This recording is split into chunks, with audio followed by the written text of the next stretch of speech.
Hey everyone, welcome back to Corporate Decoder, the place where we take apart complicated business reports so you don't have to. Today we are going to see if Southern California is going bankrupt or rolling in money, so buckle up because as it turns out, a lot more goes into running the state economy than beaches and sunshine. You might be surprised what we found. We are diving into the report for the Columbia, California Intermediate Municipal Bond Fund for the year ending April 30, 2025 to get a feel of how things are going in California. Think of it as kind of a state health check. If you appreciate getting straight insights from corporate documents, make sure you are subscribed. We also have a Discord community linked in the description below where we talk about this stuff more in depth. Join us. Alright, first thing we will notice is that the fund changed how it measures its success around August of 2024.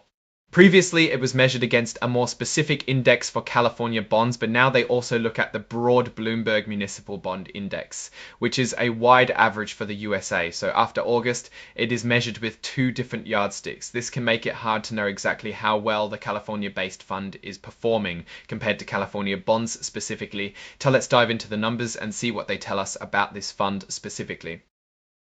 Let's dive into the numbers and see what they tell us about this fund specifically. Let's dive into the numbers and see what they tell us about this fund specifically.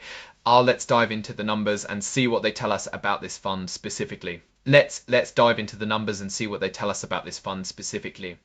This is something that directly affects the amount of profit people will get. So it's very important if you are thinking about investing. If you put $10,000 on the Class A type, your costs are $73. Meanwhile, for the institutional class, the cost is only $48. Let's look at the returns you would have gotten. For Class A shareholders, after 1 year, you make 1.08%. Meanwhile, institutional class made 1.22%. So although the portfolio might have been doing well, your returns vary wildly depending on which class of investment you purchase, so make sure you are getting the right type that matters to you. The fund has about $292 million in net assets with 219 holdings in its portfolio. We can also see that the portfolio turnover is only 16%. That means in the past year, they did not sell or buy many new investments. Here are the top holdings in the portfolio. Notice that most of them are some sort of municipal bond for essential services in California, like water, power, schools, and so on.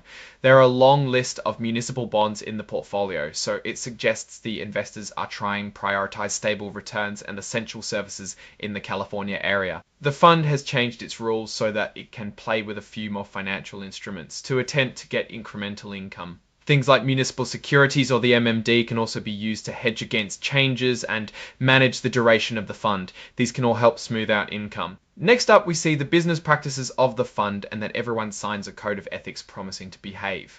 All companies have this, which sounds good.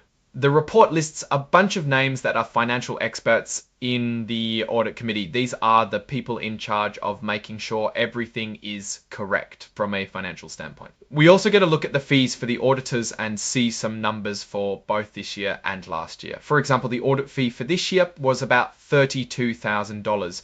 Also in this, filling all the compliance rules for the audit committee and a disclosure that none of the fees were waived. Here, the report lists all of the investments in the fund and their value. Again, we see the large list of investments into municipal bonds from the California area. The cost of all of these bonds were around $183,915,000